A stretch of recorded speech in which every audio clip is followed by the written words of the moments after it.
জীবনে যত বড় বিপদ আসুক, ডিপ্রেশনে যদি পড়ে যাও, কোনো সমস্যায় পড়ে যাও, মানে আর কোনো রাস্তাঘাট দেখতেছো না, এখন দেখতেছো দেয়ালে পিঠ থেকে গেছে, চারটা কাজ করবা, ইনশাল্লাহ তুমি ডিপ্রেশন থেকে বের হয়ে আসবা। সর্বপ্রথম কাজ হইলো 2 রাকাত নামাজ পড়ে ফেলবা। উজু করে 2 রাকাত নামাজ পড়ো। নামাজ পড়ে তুমি আল্লাহ তাআলার কাছে পরামর্শ চাইবা, আল্লাহ আমি তো এই সমস্যায় পড়ে গেছি, আমার তো হঠাৎ করে বাবা মারা গেছে, আমি তো এখন চোখে কিছু দেখতেছি না, আমি তো এই অন্যায়টা করে ফেলছি, আমি কি করব? আল্লাহ তাআলা তোমাকে পরামর্শ দিবে। এই কথাটা আমার এক আপা ওই দিন বলতেছে, আমি একটা সিদ্ধান্ত নিয়েছি, নেওয়ার পরে আমি টেনশনে পড়ে গেছি যে হায় আমি এখন কি করব। তা আমার আপা আমাকে বলতেছে যে তুমি কাজ করো, 2 রাকাত নামাজ পড়ো, নামাজ পড়ে আল্লাহ তাআলার সাথে পরামর্শ করো। আমি চিন্তা করছি আল্লাহ তাআলার সাথে পরামর্শ করবো কিভাবে। 2 রাকাত নামাজ পড়ছি, নামাজ পড়ে আমি আল্লাহকে বলছি যে আল্লাহ আমি তো এমন একটা সিদ্ধান্ত নিছি, কি করব।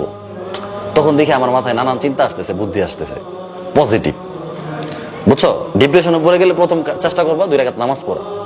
দ্বিতীয় যে কাজটা করবা, একা থাকবা।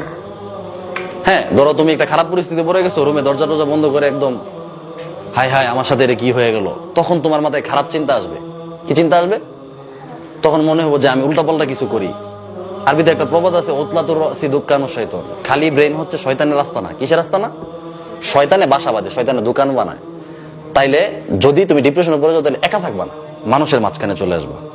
হাজার হাজার মানুষ যেখানে থাকে, তোমার আত্মীয় স্বজন যেখানে, তোমার ছাত্র ভাইরা যেখানে, তোমার বন্ধু বান্ধব যেখানে, তুমি ওইখানে চলে যাবা। তখন উল্টাপাল্টা চিন্তা আসবে না। কয়টা হলো? 3টা।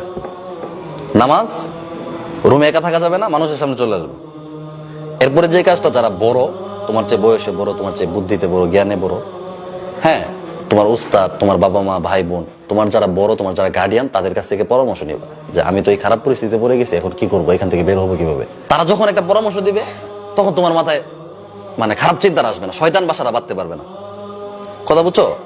আর তোমার মাথায় যদি কেউ পরামর্শ না দেয়, তাহলে তোমার মাথায় নেগেটিভ চিন্তা আসবে, খারাপ চিন্তা আসবে, উল্টাপাল্টা চিন্তা আসবে। এই কথা বুঝতে পারছো? এই 4টা কাজ করতে পারবা।